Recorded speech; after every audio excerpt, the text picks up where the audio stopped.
Oi, gente! Tudo bem com vocês? Vamos então para mais uma videoaula dessa semana e nós vamos começar com o nosso ditado e é o nosso último ditado, gente. É a última aula que a gente vê as palavras que eu escolhi para a gente treinar os jargões ligados à área da saúde, ou seja, as palavras com as quais vocês vão ter mais contato, né? Então, vamos ao ditado de hoje, nosso último. Então, a primeira palavrinha é micção. Micção. Para vocês lembrarem como escreve, vem de mictório, tá? Micção. Pelvis, pelvis, regurgitação, regurgitação, queloide, queloide, sublingual, sublingual, taquicardia, taquicardia, que é o contrário de braquicardia, braquicardia, vertigem, vertigem e a última, vesículas, vesículas. Então, repetindo, micção, pelvis, regurgitação, queloide, sublingual, taquicardia, braquicardia, vertigem e vesículas. Eu vou colocar no nosso slide para vocês verem como essas palavras são escritas e nós vamos ver o significado de cada uma delas.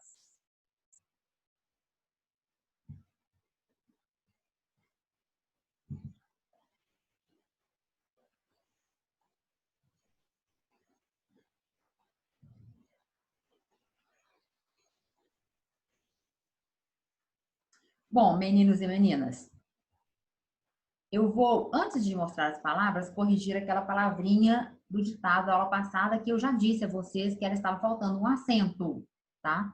Eu corrigindo a palavrinha escrita na aula anterior, que estava sem acento, tá? Eutanásia, ela tem acento, e na medicina é o ato de proporcionar morte sem sofrimento a um doente.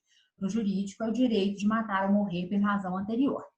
Então, no Brasil, a eutanásia é proibida, tá? Tanto em termos jurídicos quanto em termos medicinais. Então, ela é proibida. Em alguns países dos Estados Unidos e outros lugares do mundo, ele é permitido, mas aqui nós não temos essa permissão.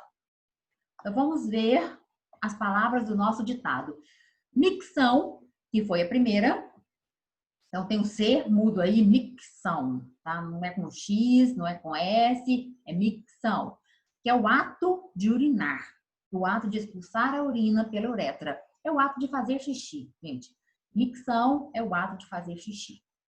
Pelvis, aí eu coloquei uma outra palavrinha, como ela é conhecida também, que é pelve, que é a bacia óssea, então é a região do quadril, tá? Então, a bacia óssea constituída pelo osso ilíaco e pelo osso sacro, tá? Então, é a bacia mesmo, onde tem aquele osso que parece duas pontas de abridor de garrafa de cerveja, então é a nossa bacia.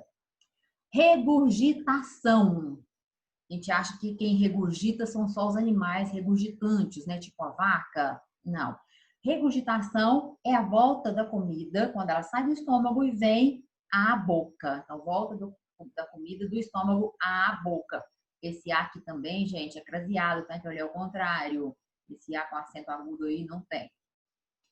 Refluxo, que é parecido com a regurgitação, mas não é exatamente a mesma coisa. Porque o refluxo é quando retorna o conteúdo gástrico do esôfago, e ele pode chegar à boca. Então, quando você tem um refluxo, é quando vem aquele gosto ardido da comida até na boca ou vem até o esôfago, e aí você sente aquele gosto ardido. A regurgitação pode ser só comida, não tem o suco gástrico, tá? E o refluxo nem sempre ele chega à boca. Tem umas pessoas que sofrem de refluxo sem que ele chegue à boca. Aí a pessoa dá azia, fica com o estômago inchado ou com o estômago doendo por causa desse refluxo. Queloide. Queloide é um crescimento anormal do tecido de uma cicatriz. Quando uma cicatriz não fecha direito, ou ela fecha, mas ela não fecha bonitinha, dá aquelas pelezinhas por cima, é porque deu uma queloide. Aquilo a gente chama de queloide. Sublingual, então o B é mudo. Sub quer dizer sob, quer dizer embaixo. Então, sublingual é abaixo da língua. Então, quando vocês forem administrar medicamentos que tiver a prescrição sublingual, quer dizer que a pessoa vai levantar a parte de baixo da língua, você vai colocar o medicamento lá, ela vai fechar e deixar o medicamento fazer efeito. Taquicardia, que é o contrário de bradicardia. Taquicardia é quando o coração está acelerado. Então, tem uma taquicardia, aceleração dos batimentos cardíacos. E a bradicardia é o contrário, é a diminuição dos batimentos cardíacos. Penúltima palavra, vertigem.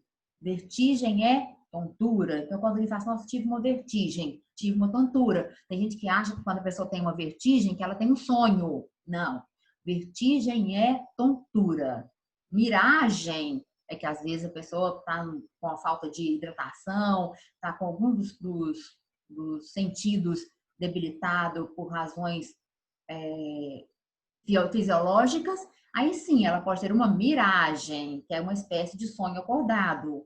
Mas vertigem é tontura. Não confundam vertigem com miragem. A miragem não tem nada a ver com a área de trabalho de vocês. Ela é mais psicológica. A vertigem, sim, a pessoa que teve uma vertigem teve uma tontura. Por fim, a última, vesículas.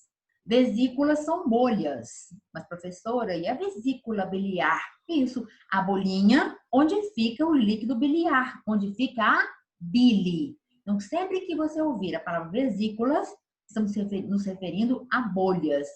Quaisquer que sejam elas. A vesícula biliar é uma bolha. A pessoa tem uma vesícula, por exemplo, na pele. Ela tem uma bolha na pele, ok? Então, terminamos o nosso ditado. Espero que vocês façam bom uso das palavras que a gente aprendeu, que quando vocês as virem no estágio, ou nas apostilas, ou mesmo no trabalho de vocês, vocês tenham menos dificuldade de saber o que elas significam. Não é isso? Então, vamos lá, meninos e meninas. Na nossa última aula, nós estamos vendo a respeito de correspondências oficiais e a gente parou aqui.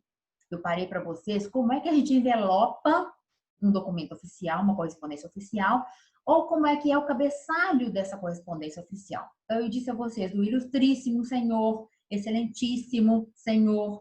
Então, que o ilustríssimo a gente usa para as pessoas mais comuns, com os cargos mais comuns. Que o excelentíssimo a gente usa para as pessoas que ocupam o primeiro cargo-chefe dos 3 poderes. Então, para a gente usar de base, quando é que eu vou usar o excelentíssimo? É sempre para as pessoas que ocupam o primeiro escalão ou as pessoas que ocupam a primeira posição dos cargos que são dos 3 poderes. Lembrando, judiciário, executivo e legislativo. Como eu disse para vocês, eu vou passar também uma relação de quais são os pronomes que a gente usa. Tá? Então, não precisa se preocupar, que eu vou passar aqui e depois vocês vão ter isso fisicamente para vocês consultarem quando necessário. Tá? Qual que é a importância disso, gente? A importância de vocês saberem como fazer isso é porque vocês vão ter contato com esses documentos, como eu disse a vocês já, e vocês terão esse contato, tanto recebendo esses documentos, quanto emitindo esses documentos, especialmente quando vocês estiverem numa posição avançada na carreira de vocês. Tá? Então, é preciso que vocês tenham bastante cuidado com isso. E aí, agora, a gente começa efetivamente a ver os principais tipos de documentos oficiais e correspondências oficiais que vocês terão acesso no exercício da profissão de vocês. Ah, vai ser todo dia que eu vou ter acesso a isso? Não, não vai ser todo dia, não. Mas quando você estiver trabalhando num órgão público, se você estiver trabalhando numa clínica, às vezes você vai ter um contato menor. Você estiver trabalhando para um cliente particular, no cuidador de idoso, na prescrição de medicamentos, na prescrição não, na administração de medicamentos, quando você acompanha alguma paciente em casa, algum idoso em casa particular, você não vai ter muito contato com esses documentos, não. Mas trabalhando, por exemplo, em hospitais, sejam eles privados ou públicos, trabalhando em empresas, sejam elas privadas ou públicas, trabalhando nos PSFs, vocês vão ter contato com esses tipos de documentos. E aqui são eles, eu relacionei alguns que são os que vocês mais vão ter contato. Alguns deles vocês já conhecem, alguns vocês já viram, já fez parte da vida de vocês, seja profissionalmente ou seja como cidadão, seja na época de escola. Outros serão novidade. O que a gente precisa entender é que cada um deles tem um jeito diferente de ser feito. Eles têm regras que são estabelecidas até para determinar quem emite esses documentos, quem pode emitir esses documentos, quem pode assinar esses documentos, tá? Então, a gente tem que seguir essas normatizações para poder emitir ou para entender todos os documentos que a gente recebe. Porque nem sempre os documentos que a gente recebe, eles são para nós. Às vezes ele é encaminhado à enfermagem do posto de saúde do bairro de Lourdes, por exemplo. Só que no posto de saúde do bairro de Lourdes tem uma pessoa que fica lá, um enfermeiro, um auxiliar de saúde, ele pode receber essa correspondência. Às vezes, se ele tiver permissão, ele pode até abrir. Mas muitas vezes ele não tem competência do cargo para resolver aquilo que está na correspondência. Então, mesmo que ele tenha visto que é e tudo, você precisa ter a competência de discernimento, de ver que aquele documento não é para você, não é da sua competência. E aí você, sabendo que documento é esse, você encaminha para a pessoa que é o cargo competente para resolver aquela situação. Tá? Então, eu separei alguns aqui, que são os memorandos, as circulares ou comunicados, porque eles são muito parecidos, a carta, os ofícios, os requerimentos, as certidões, os atestados, as atas e os convites e convocações. Então, estes são os documentos que vocês mais vão ter contato no exercício da profissão de vocês. E agora nós vamos ver as características de cada um deles. Lembrando, gente, daquelas 4 perguntinhas que sempre têm que ser respondidas em qualquer tipo de documento, em qualquer tipo de correspondência oficial. Quem, onde, o que e quanto. Quando. Quem, onde, o que e quando. Essas são questões básicas que precisam ser respondidas. Para quem se destina uma correspondência e quem fez a correspondência. Esse quem, gente, em algumas correspondências, pode ser determinado pelo cargo, pelo setor que a pessoa está ou pelo nome de quem assinou. Alguns documentos aqui, dentre esses que estão aqui relacionados, exigem que tenha nome, assinatura. Outros não, ele pode ser mais genérico, por exemplo, pode escrever assim, a gerência ou a diretoria, que é a pessoa que assinou. Então, gerência de RH, eu não preciso colocar exatamente o nome. Nós vemos muito disso, por exemplo, em alguns comunicados que a gente vê, por exemplo, a Secretaria de Saúde faz os informativos e coloca a Secretaria Municipal de Saúde de Itaúna. Então, ali não tem o nome de uma pessoa específica, porque não exige, o documento não exige. Agora, se for uma informação que exija a identificação de quem a enviou, de quem escreveu, que a pessoa tem que ter responsabilidade daquilo, aí vai ter que vir o nome de quem fez aquela correspondência. Quando vier o nome de quem fez aquela correspondência, normalmente é preciso que seja assinado. Então, você vai colocar o nome completo, o cargo dessa pessoa e a assinatura. E uma outra questão que a gente tem que tomar bastante cuidado quando a gente vai emitir documentos oficiais e correspondências oficiais é que a maioria dos órgãos exige que seja colocada a matrícula de quem assinou o documento. No caso dos órgãos, dos cargos que tem um conselho específico no qual a pessoa é registrada, como é, por exemplo, o de enfermagem, de farmácia, então exige que a pessoa tenha um registro, em vez da matrícula do trabalhador, matrícula do funcionário, matrícula do servidor, pode-se colocar o número do Corém, o número do registro no conselho de enfermagem, no conselho de farmácia, no conselho de química, no conselho de medicina. Então, não tem problema. Mas enquanto não exige, quando não se exige esse registro, você tem que colocar o número da sua matrícula. Tá? E o que é a matrícula? É aquela numeração que te identifica como funcionário, como empregado, como servidor. Eu vou abrir um parêntese aqui na nossa explicação para dizer para vocês uma coisa. Quem trabalha no serviço público não é funcionário, não é empregado, não é trabalhador. E não recebe salário. Deu susto agora, hein, gente? Não recebe salário? Mas não trabalha de graça. É porque o nome é diferente. Quem trabalha no órgão público é servidor público. Não é funcionário, não é colaborador, tá? Então, você é servidor público. Ai, professora, mas eu já ouvi falar funcionário público. Tá? As pessoas falam mesmo, gente, funcionário público, trabalhador da prefeitura. Não, mas o nome correto é servidor público. O nome jurídico do cargo é servidor público. E aí, cada servidor público, cada cargo do servidor público vai ter um nome de cargo específico: auxiliar de enfermagem, técnico de enfermagem, auxiliar de saúde, professor, oficial administrativo e por aí vai. O que importa vocês saberem é que, juridicamente, o nome correto é servidor público. E a questão do salário, professora?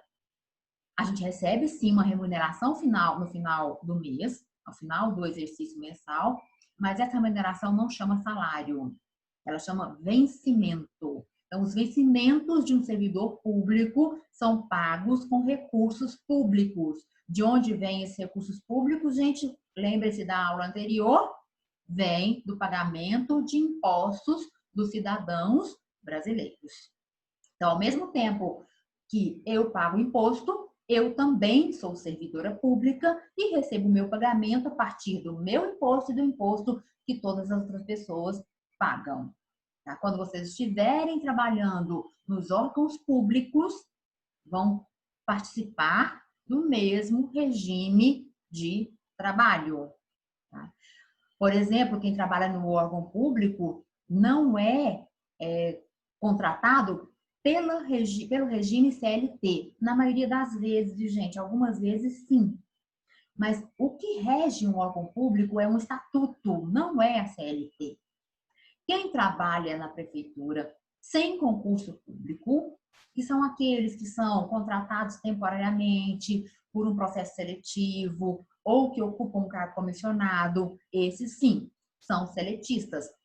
Seguem o estatuto, as regras do estatuto para o servidor público, mas a contribuição salarial deles, por exemplo, a contribuição de INSS é diferente do servidor público, a contribuição de previdência é diferente do servidor público concursado. Não tem a FGTS, porque é serviço público, então você vai estar contratado por um período que você sabe que é aquele. Então, não tem, nenhum servidor público vai ter FGTS. Tá? Numa empresa pública, uma empresa totalmente pública. Uma empresa privada tem, uma empresa mista, de economia mista, que tem dinheiro público e dinheiro privado, vai depender do que o estatuto dessa empresa diz, para ver se você vai ter recolhimento de FGTS. Mas se for, por exemplo, numa prefeitura, você não vai ter recolhimento de FGTS. Você vai trabalhar e vai sair exatamente com os seus direitos básicos, que são de férias e 13º. Porque o serviço público, ele não permite a demissão sem justa causa. Então, toda demissão vai ser justificada. Então, por exemplo, você tem um contrato temporário de 10 meses. Então, aquele contrato, ele é de 10 meses. E aí você submete a um regime de estatuto e não um regime de CLT. O que é CLT, gente? Eu estou falando, talvez alguns de vocês não saibam, né? É a consolidação das leis do trabalho, CLT. É uma lei antiquíssima, ela é da década de 30, que trouxe várias garantias para os trabalhadores. Todos os estatutos dos órgãos públicos têm base nela. Por exemplo, 13º, o recebimento de férias, o pagamento de 1/3 de férias a título de premiação. Então, tudo isso segue. Mas, como o serviço público contrata por concurso, contrato não, nomeia por concurso, a pessoa que é nomeada não pode ser mandada embora sem justa causa. Portanto, não se paga multa, não se paga indenização pela dispensa. Continuando, então, vamos ver a questão das correspondências. Eu me adiantei, disse para vocês já com relação ao que tem que constar. Eu disse com relação a quem assina e a quem assina e a quem se destina, que é o quem. O onde é a localização. Então, quando tem um timbre, eu já adiantei para vocês, quando tem um timbre da empresa, logomarca da empresa, essa localização já está ali. Mas, se necessário for, você precisa especificar exatamente qual setor daquela empresa a correspondência está sendo emitida. Ou a qual setor daquela empresa a correspondência se destina. Então, por exemplo, você está trabalhando na Secretaria de Saúde ou no PSF. Vamos focar no PSF. Então, a sua correspondência, a logomarca dela vai vir com a logomarca da prefeitura. Então, vamos supor que seja Itaúna. Prefeitura Municipal de Itaúna, Secretaria Municipal de Saúde. Então, isso aqui vai vir em todo papel timbrado da prefeitura. Só que é preciso identificar que aquilo saiu do PSF, tá? Qual PSF? Tem que colocar qual PSF é. A pessoa que recebe esse documento lá, ela precisa dessas informações, porque senão depois como ela vai direcionar a resposta? Aí eu coloco o meu nome, então essa pessoa vai ter que sair procurando onde a pessoa trabalha. Não, você precisa ser bem claro, é preciso estar bem claro o que vai constar na identificação do local. Quando, pelo menos, a data e, em alguns casos, quando necessário, o horário. Tá? Mas, pelo menos, a data tem que constar. E o assunto propriamente dito, né? Você não vai emitir nenhum tipo de correspondência sem ter um assunto. E você não vai receber nenhum tipo de correspondência sem ter o assunto, sem ter o que é o conteúdo daquela correspondência. Tá?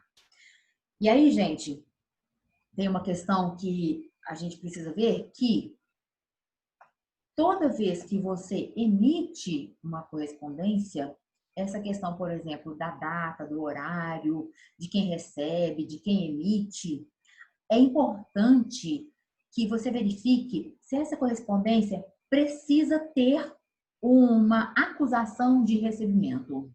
Que é isso, professora? Acusação de recebimento? Se ela precisa ser protocolada ou protocolizada. Qualquer um dos dois jeitos de dizer está certo, viu, gente? Pode ser protocolada ou protocolizada, tá? O que é isso? Quando você emite um documento, você quer se certificar, né, de que a outra pessoa recebeu ou de que alguém naquele setor para onde você emitiu o documento recebeu. Então, você faz, por exemplo, em 2 vias esse documento. E aí você entrega ou pede alguém para entregar, que muitas vezes nos órgãos públicos tem uma pessoa que faz esse papel de levar e trazer correspondências, porque a troca de correspondência é muito grande.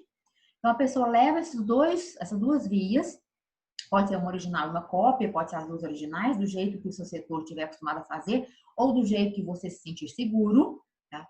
Então, a pessoa pega, vamos supor que é uma via original e uma cópia.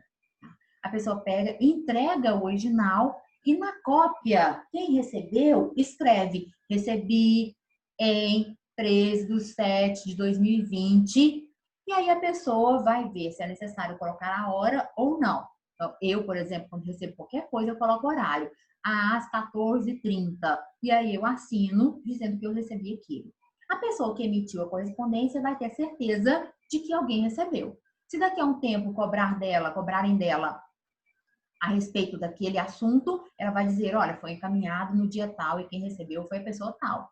E aí essa pessoa tem que dizer para onde destinou aquele documento. Quando você recebe uma correspondência protocolizada de outra pessoa, a mesma coisa. Tem um outro jeito de fazer o protocolo também, gente, que não seja esse com 2 cópias, com 2 vias, tá? Que é através de um caderno de protocolo. Então, muitos setores usam o caderno de protocolo, que é um caderninho, um caderno mesmo, com a capa dura, que vem dentro dele já várias fichinhas dizendo o que é o documento, qual o destinatário, que dia que foi emitido, que dia que ele foi recebido e quem recebeu. Então, muitos setores ainda usam esse livro de protocolo. Ele tem seu aspecto positivo porque ele condensa todos os documentos que foram emitidos naquele setor e para onde eles foram. Então, ele é bastante interessante. Se o setor não tiver um controle de arquivos, por exemplo, dos documentos enviados em 2 vias, acaba que esse documento se perde. Então, às vezes, o caderninho é uma boa opção para fazer o protocolo de documentos. Professora, mas sou eu que decido isso? Depende. Se você chega no lugar, já existe esse procedimento, então você segue esse procedimento. Se você chega no lugar, mas o seu cargo não permite que você faça alterações, você não tem competência para fazer essas pequenas alterações de modo como protocolizar, como emitir o documento, você segue o padrão que é daquele local.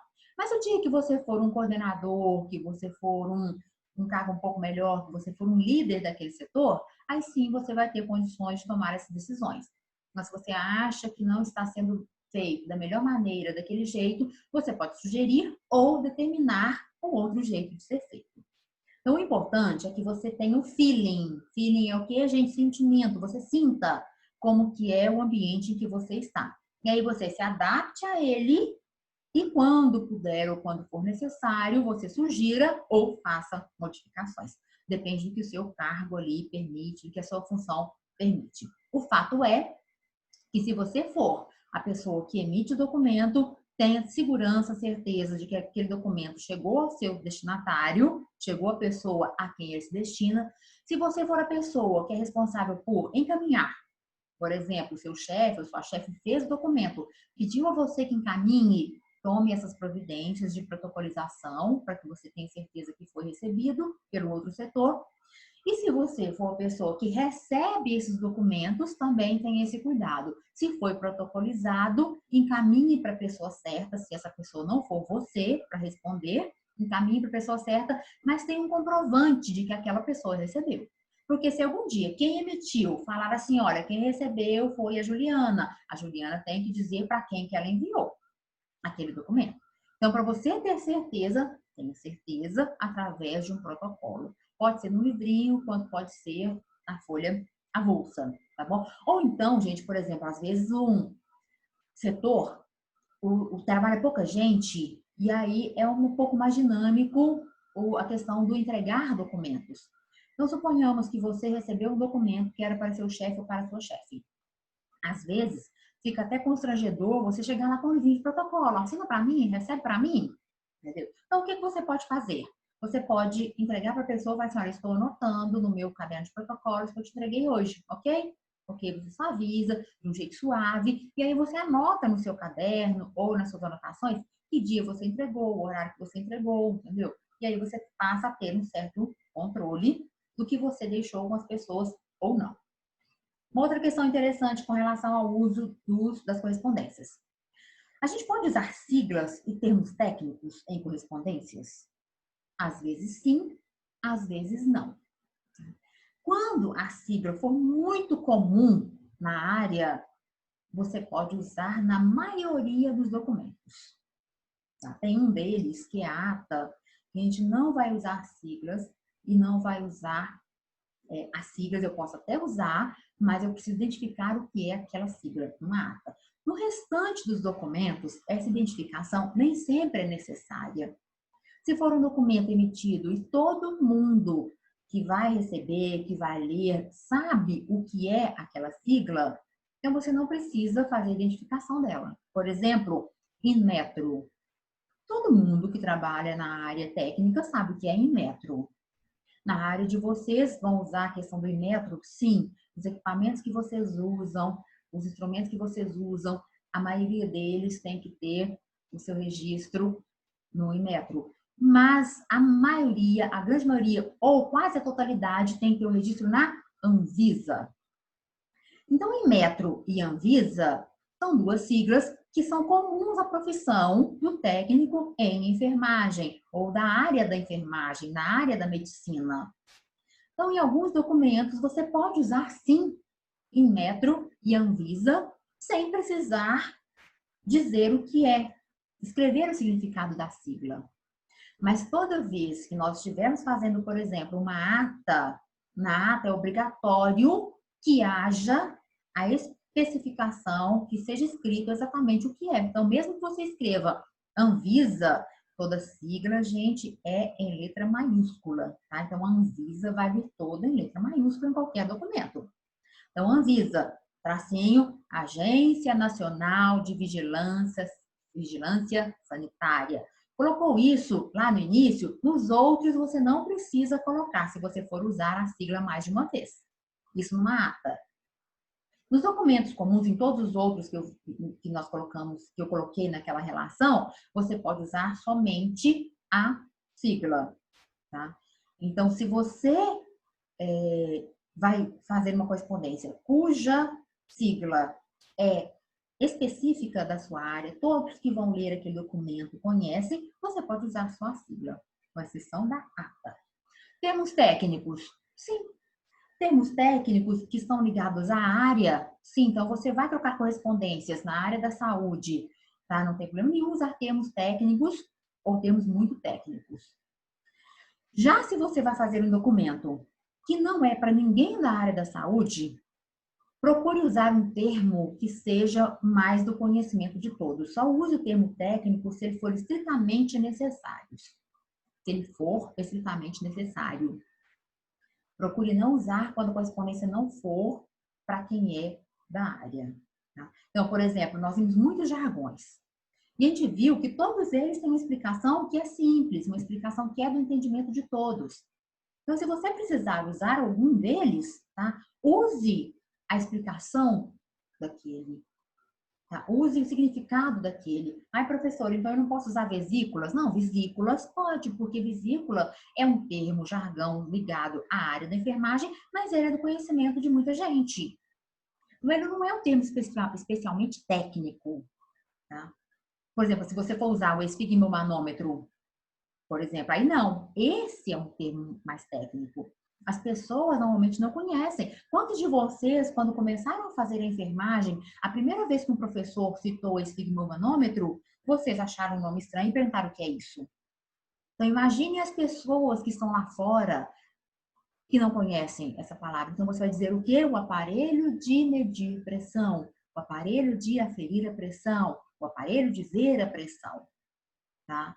Se você quiser escrever o esfigmomanômetro bonitinho, pode, mas escreve lá, aparelho de verificar a pressão. Porque a pessoa que for ler vai entender completamente o que é. Claro, isso não é, gente? Então, as regrinhas básicas são essas todas que eu já disse e aqui elas estão resumidas. Identificação de quem emite, assinatura sempre que o documento exigir, datação, a definição do cargo de quem está assinando e de quem vai receber, numeração das páginas quando o documento exigir. Já explico isso aqui daqui a pouquinho. Numeração do documento quando for exigido. E o documento pode ser produzido digitado à mão. Vamos então à numeração das páginas. Quando você faz um documento digitado e ele tem mais de uma página, tá? É necessário que você identifique essas páginas, que você as numere. Então, vamos supor que você vai fazer um documento que tem 2 páginas. Aí você vai numerar página 1 e página 2. Agora, detalhe, gente. Só numerar página 1 e página 2 já cumpre a numeração de páginas. Mas se você quiser ter certeza, para sua segurança, que aquele documento não será modificado, que ninguém vai forjar aquele documento, se ele for um documento de grande valor jurídico e oficial, o que é que você faz? Você numera já dizendo quantas páginas aquele documento tem. Como assim, professora? Então, são 2 páginas. Então, a primeira página vai ser 1 de 2. Então, é 1/2. Então, todo mundo que pegar vai ver que aquele documento tem 2 páginas. A segunda página vai ser a 2 de 2. Se ele tiver 10 páginas, a primeira página vai ser 1/10. A segunda, 2/10. Todo mundo que verificar vai ver, quando pegar aquele documento a primeira vez, vai ver que aquele documento tem, então, 10 páginas. Ele pode pegar a primeira página que ele vai ver que tem 10 páginas.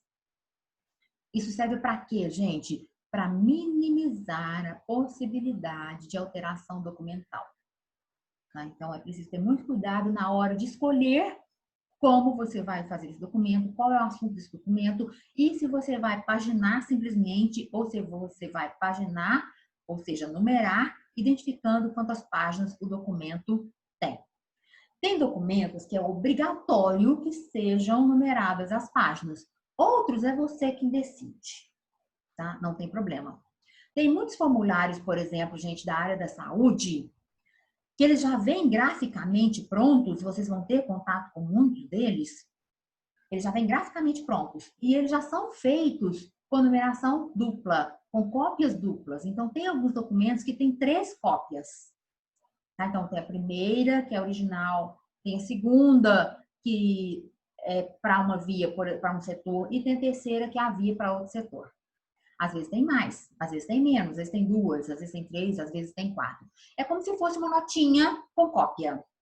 Então, ele vem carbonado, por exemplo, e aí a pessoa faz o primeiro no original, e aí ali mesmo já vai estar um de 2, se forem 2 vias, um de 3, se forem 3 vias.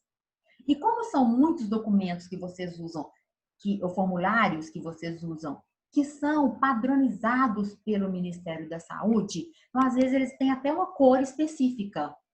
Então, às vezes, um formulário, ele vem a primeira página, a primeira folha branca, a segunda, por exemplo, é amarela e a terceira é azul. Então, a segunda vai ser destinada, por definições do Ministério da Saúde, para o governo estadual, por exemplo, e a terceira vai ser para o governo federal. Ou a primeira vai ficar com o setor que emitiu, a segunda vai ficar com a prefeitura. Então, cada um deles vai ter, ou a terceira para arquivamento, por exemplo, cada um deles tem uma destinação que é definida pelo Ministério da Saúde. Isso vocês vão tendo uma experiência maior quando vocês forem trabalhar, é óbvio. Mas é importante que vocês saibam que isso existe. Então, além dos documentos que vocês confeccionam, que vocês recebem, tem aqueles que vêm em formulários prontos, definidos pelo Ministério da Saúde, que são muitos, gente. Depende muito do setor em que você trabalha. Se você for trabalhar, por exemplo, no setor de saúde mental, é um tipo de documentação.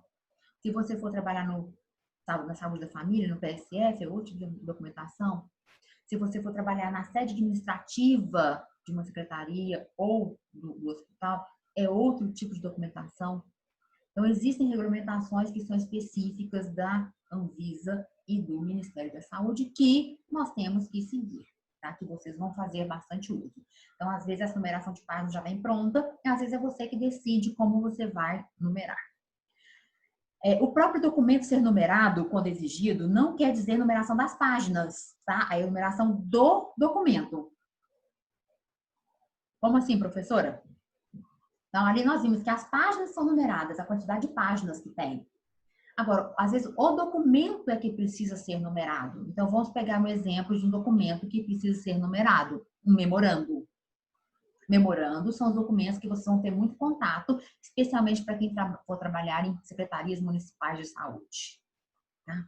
Então, os memorandos, eles precisam ser numerados. E como é que você numera um documento oficial, gente? Eu vou falar a regra do memorando, mas ela serve para todos os outros. Então, suponhamos o seguinte, essa numeração, ela é feita anualmente. Então, a cada ano, você começa uma numeração daquele ano e vai até a última emitida no ano, o último documento, a última numeração daquele documento emitido no ano. Então, suponhamos que em janeiro de 2020, a gente fez no dia 5 de janeiro o primeiro memorando. Então, vai ser o memorando número 1 de 2020. Aí, no mesmo dia, eu tive que fazer outro memorando. Então, vai ser o memorando número 2 de 2020. Eu fiz ele no dia 5 de janeiro também. Ou eu posso, de repente, passar o resto de janeiro sem fazer nenhum. E aí, eu vou lá para fevereiro, dia 5 de fevereiro, por exemplo, eu faço meu outro memorando. Qual o número dele? Eu já tive o 1 e o 2. Então, esse vai ser o 3 de 2020. E assim vai sucessivamente até chegar no último memorando feito em 2020. Então, suponhamos que eu faça o último memorando do ano de 2020 no dia 28 de dezembro. Então, dia 28 de dezembro, suponhamos que eu tenha feito aí 200 memorandos ao longo do ano. Então, no último dia que eu fiz o memorando de 2020, vai ser dia 28 de dezembro. Então, dia 28 de dezembro, eu tenho, por exemplo, o memorando número 201 de 2020. Então, eu tenho que colocar, gente, 001/2020. 002/2020. 0,50 de 2020. Viram que eu usei as casas numéricas com o zero anterior, correspondente à centena? Então, você vai ver como o setor faz. Se ele faz 1 de 2020 sem colocar zero nenhum na frente, você segue esse padrão. Se a média é de mais de 100 memorandos por ano, ou mais de 100 documentos que devem ser numerados por ano, você usa, e não chega a 1000, por exemplo, você usa as casas decimais de centena. As casas decimais não, gente. As casas de centena. Tá? Se você faz mais de 1000, você usa de milhar. Então, comecei com 001/2020, 002/2020, 050/2020 e lá no dia 28 de dezembro de 2020 eu fiz o memorando número 201. 201/2020. Depois disso, não fizemos mais nenhum, porque entrou o final do ano, não teve mais memorandos, algumas pessoas estão de férias e por aí vai. Vamos para 2021. Então, em 2021 começa tudo de novo. Então, os memorandos ou os documentos que exigem numeração que foram feitos em 2020 vão ficar arquivados. Eu sei que em 2020 foram feitos 201 memorandos. Quando chega em 2021, eu começo tudo de novo. Então, vamos supor que no dia 2 de janeiro eu faço o memorando número 001/2021. E por aí vai a numeração até o final do outro ano. Então, claro, tem que ficar que quando o documento exige que ele seja numerado, você começa a numeração a cada primeiro documento feito no ano e termina a numeração a cada último documento feito no ano. Tá? Então, a cada ano, essa numeração vai ser recomeçada. Tá? Os arquivamentos desses documentos, a maioria deles são feitos dessa maneira, são arquivados por ano. Então, se alguém pergunta assim, em que ano que saiu tal numeração? Aí vai lá, confere e vê quando é que aquele documento foi feito. Gente, por isso é que chamamos de correspondências oficiais ou documentos oficiais. Eles são arquivados, eles são documentos, eles são provas de que as coisas aconteceram. Então, a documentação existe para comprovar que as coisas aconteceram. Então, por isso é que é preciso tomar esse cuidado. Próxima questão. O documento, uma correspondência oficial, ele pode ser feito à mão? Ela, né? A correspondência pode ser feita à mão? O documento pode ser feito à mão? O que vocês acham? A resposta é sim. Os documentos podem ser feitos à mão. Alguns deles é até bom que eles sejam feitos à mão. Ou então, pelo menos, sejam preenchidos à mão. Os documentos que vocês pegam, por exemplo, os formulários, que vocês pegam não, que vocês vão usar. Os formulários que são usados na área da saúde. Eles são preenchidos à mão. A pessoa, naquele momento que vai atender, faz o preenchimento do documento à mão. Os auxiliares de saúde ou os técnicos da enfermagem que visitam as famílias regularmente, que em muitos bairros existe essa visita regular, o que eles fazem? Eles pegam o formulário e vão fazendo perguntas e preenchendo aqueles documentos. Isso deixou de ser oficial? Não, não deixou de ser oficial. São documentos, são preenchidos, são formulários oficiais, são preenchidos. Ah, professora, mas eu posso fazer uma carta à mão? Eu posso fazer um memorando à mão? Eu posso fazer um ofício à mão? Pode. Não tem problema. Na ausência e na falta de um instrumento de informática, você pode fazer sem problema. Alguns deles seriam até bom que fossem feitos à mão. As atas, por exemplo, nós vamos ver daqui a um tempo, é bom que eles sejam feitos à mão, porque é mais difícil de haver alguma alteração. É mais difícil de haver a fraude no documento que é feito à mão. O documento que é digitado, você não tem comprovação de letra, de nada, então às vezes ele acaba sendo mais fácil de ser forjado. Por exemplo, questão de documentos feitos à mão. As declarações, por exemplo, muitas delas são feitas à mão. Os atestados, inclusive os médicos, muitos deles são feitos à mão. Então, não tem problema que os documentos oficiais sejam feitos à mão. Basta que sigam as regras que aquele documento exige. Quando vocês forem, por exemplo, quando vocês passarem um concurso e forem ser nomeados e nomeadas, vocês precisam apresentar uma série de documentos. Um desses documentos é a declaração de bens. Então, o que você tem de bens? Mas para que isso, professora? Quando eu vou trabalhar em empresa, isso não exige. Em empresa, não. Mas em órgão público é exigido que você declare bens. Por quê?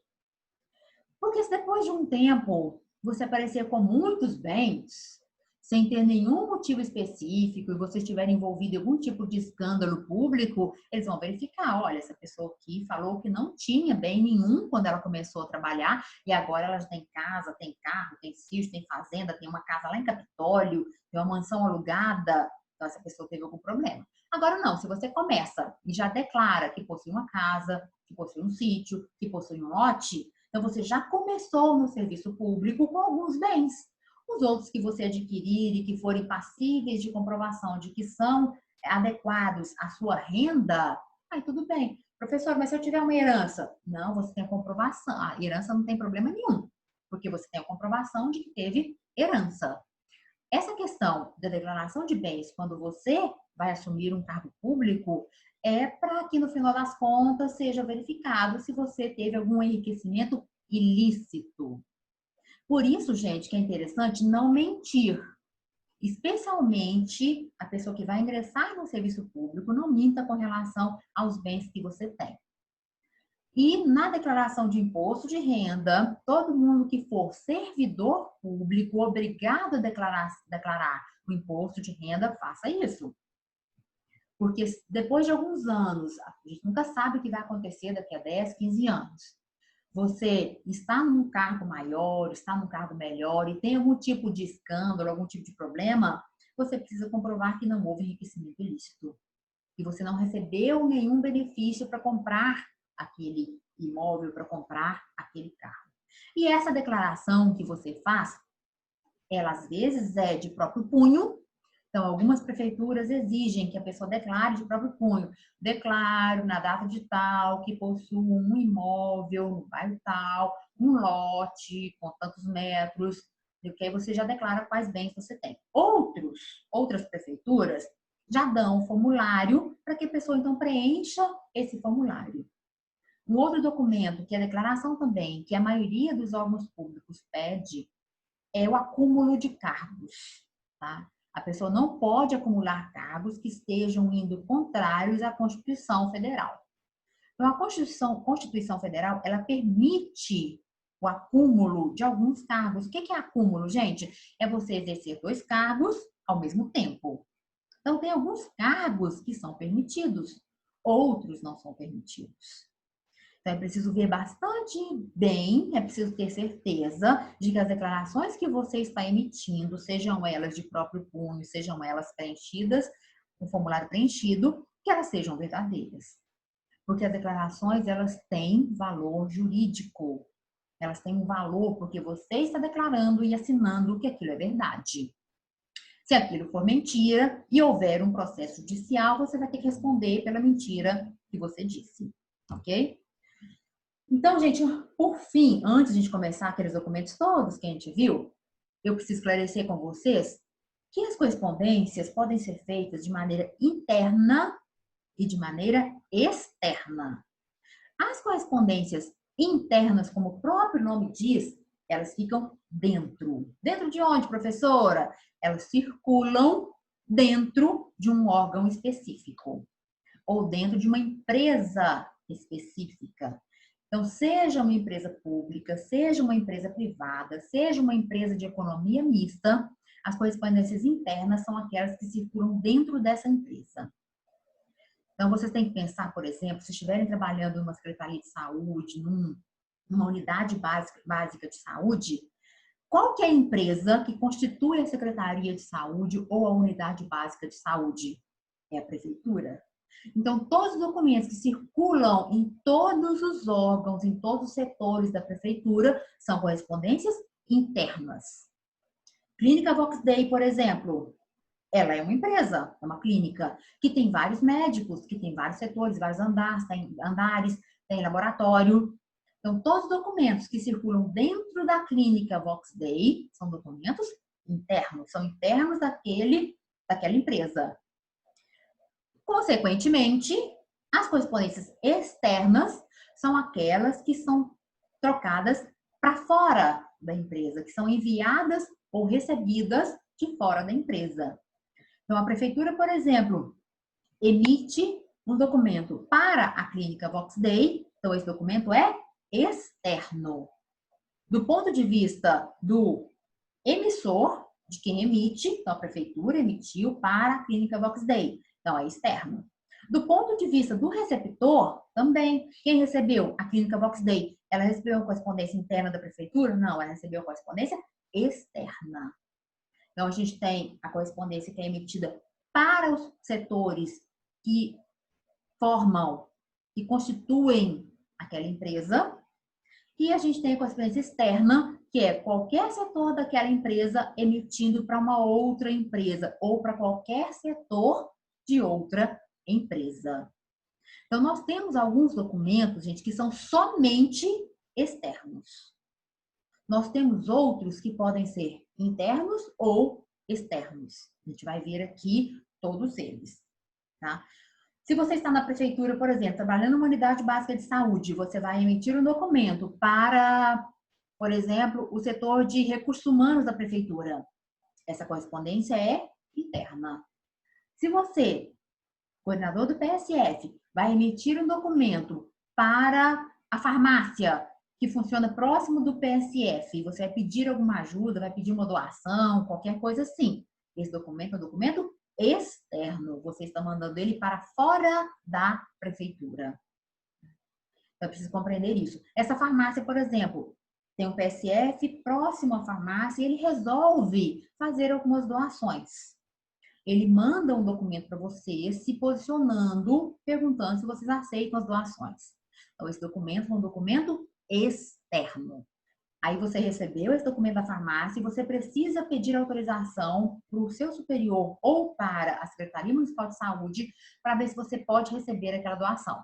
Então, o que você faz?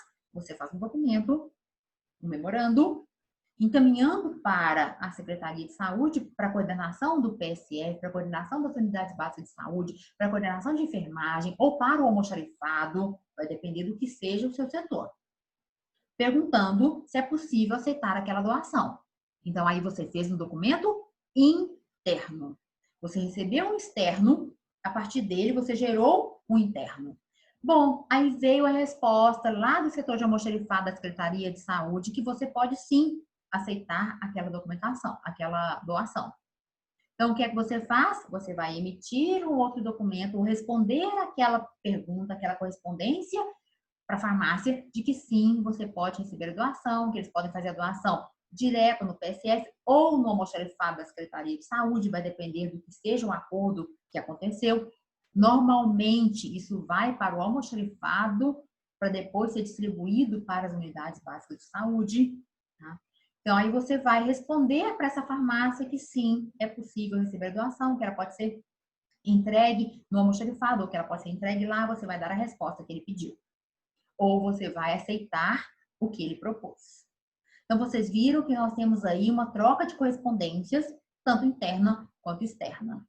Ficando claro que tudo que for dentro da empresa onde se trabalha é interno, tudo que for fora, tanto recebido quanto emitido, vai ser externo, ok? Bom, pessoal, eu vou deixar para a gente falar a respeito da primeira correspondência, que é a circular, na nossa próxima aula, porque o assunto correspondências ele realmente é um pouco mais extenso, porque você precisa compreender exatamente como que elas funcionam. Então, na próxima aula, a gente vai ver a respeito da circular, ok? Galerinha, por enquanto nós estamos sem atividade também, sem exercícios, tá? Por enquanto a gente está só com as explicações mesmo, e aí depois a gente vai ver os exercícios de cada uma das correspondências ou de como são os modos de corresponder. Espero que todos vocês fiquem bem, tá? Que tenham uma ótima semana, que estejam se cuidando, para que logo, logo, então, a gente esteja juntos novamente, tá bom? Então, pessoal, por hoje é só. Bye, bye!